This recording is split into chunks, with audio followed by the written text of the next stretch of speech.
Terkini PRN Melaka 12 November dari Pusat Media Malaysia Gazette di Melaka bersama saya Khalis Kadir. Kedudukan sebagai pengurusi Perikatan Nasional PN Negeri bukanlah jaminan diangkat sebagai Ketua Menteri Melaka ke-13 sekiranya gabungan parti itu memenangi pilihan raya negeri 20 November ini. Pengurusi PN Negeri Datuk Muhammad Rafiq Naiza Muhyiddin berkata, PN mempunyai banyak tokoh sebagai Ketua Menteri dan tidak pernah ketandusan calon untuk diputuskan oleh pucuk pimpinan parti. Muhammad Rafiq yang bertanding di Dewan Undangan Negeri Teluk Mas berkata, beliau akan menerima sesiapa sahaja yang dipilih oleh pucuk pimpinan. Beliau berkata demikian kepada wartawan selepas menunaikan solat Jumaat di Masjid Al-Falahin Alai hari ini. Terdahulu Muhammad Rafiq ditanya adakah beliau bersedia sekiranya PN mencalonkannya sebagai Ketua Menteri seperti yang sering disebut-sebut sebelum ini. Malah faktor beliau sebagai pemimpin Parti Peribumi Bersatu Malaysia PPBM paling kanan di Melaka juga antaranya melayakkannya dipilih menerima jawatan itu. Berita seterusnya, kempen pilihan raya negeri PRN Melaka yang dicemari dengan penularan berita fitnah khususnya bagi menumbangkan Barisan Nasional BN membuktikan pembangkang ketandusan isu. Bekas Perdana Menteri Datuk Seri Najib Razak berkata, beliau sendiri menjadi mangsa fitnah kepada media sosial pro-pembangkang yang cemburu dengan sambutan rakyat terhadap beliau setiap kali turun padang menyantuni rakyat. Menurut beliau, sepatutnya pilihan raya menjadi platform untuk menilai dasar dan agenda setiap parti ke arah amalan demokrasi yang sihat dan matang. Beliau berkata demikian ketika ditemui di Aquavilla hari ini. Pada 7 November lalu, ahli Parlimen Pekan itu menjadi mangsa fitnah apabila beliau dikatakan tidak mendapat sambutan rakyat tempatan ketika turun ke kedai makan bawah pokok di Dak Lin Celup Tepung, Pantai Siring, Merlimau. Beberapa laman media sosial pro-pembangkang mendakwa pemilik kedai terbabit bertindak menutup premisnya sebaik sahaja kedatangan Najib di Pantai Siring. Dalam pada itu, Najib turut menggesa orang ramai khususnya penghuni Melaka menolak politik fitnah yang diamalkan dan menggunakan taktik kotor untuk memenangi pilihan raya negeri PRN Melaka.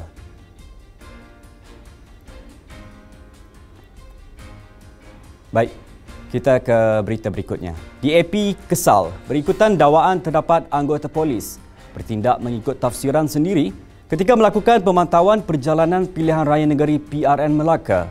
Pengarah PRN Melaka DAP Ko Pei Tiong mendakwa jentera kempen Parti Pakatan Harapan PH telah ditegur oleh anggota polis kerana memakai baju berlogo parti yang dikatakan menyalahi etika ketika berkempen. Katanya arahan seperti itu tidak wujud dalam prosedur operasi standard SOP ketika berkempen dan larangan seumpama itu tidak munasabah. Beliau berkata demikian dalam sidang media hari ini. Pei Tiong turut membangkitkan tindakan pihak berkuasa membenarkan hanya 3 petugas melakukan aktiviti memasang bendera dan poster parti. Katanya mengehadkan hanya 3 petugas adalah tidak logik kerana tugas memasang bendera dan poster memerlukan tenaga kerja lebih daripada itu. Lebih menghairankan, katanya, jentera PH memasang bendera tersebut di kawasan lapang dan bukannya di tempat tertutup yang boleh dijadikan isu.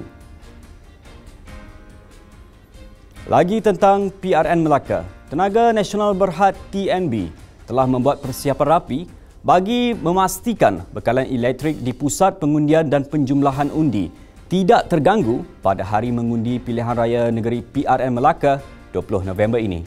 Ketua Operasi Bahagian Rangkaian Pembahagian TNB, Muhammad Yusuf Ibrahim berkata, tumpuan persiapan meliputi aspek teknikal dan operasi selain bersiap sedia bagi menghadapi sebarang kemungkinan. Persiapan yang telah dilakukan melibatkan pertemuan dengan pihak Suruhanjaya Pilihan Raya SPR Melaka, Jabatan Kerja Raya Melaka dan pihak berkuasa tempatan bagi mendapatkan maklum balas perincian keperluan elektrik di pusat pengundian dan penjumlahan undi yang terlibat.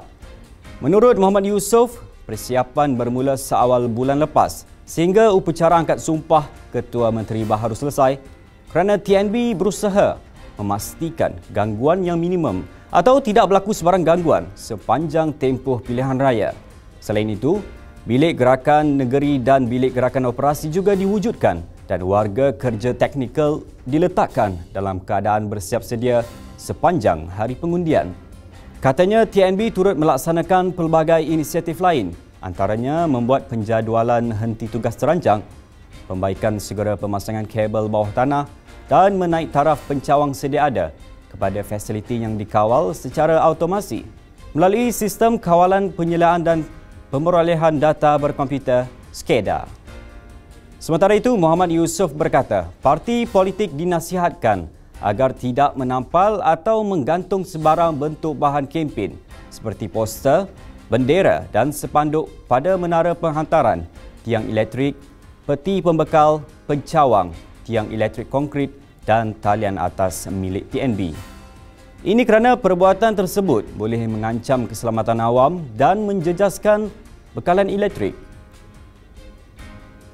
Itu perkembangan terkini sekitar PRN Melaka buat masa ini. Nantikan perkembangan terkini PRN Melaka dari semasa ke semasa di semua platform media sosial Malaysia Gazette, di Facebook, Twitter, Instagram dan YouTube atau melalui portal kami di www.malaysiagazette.com. Assalamualaikum dan salam hormat.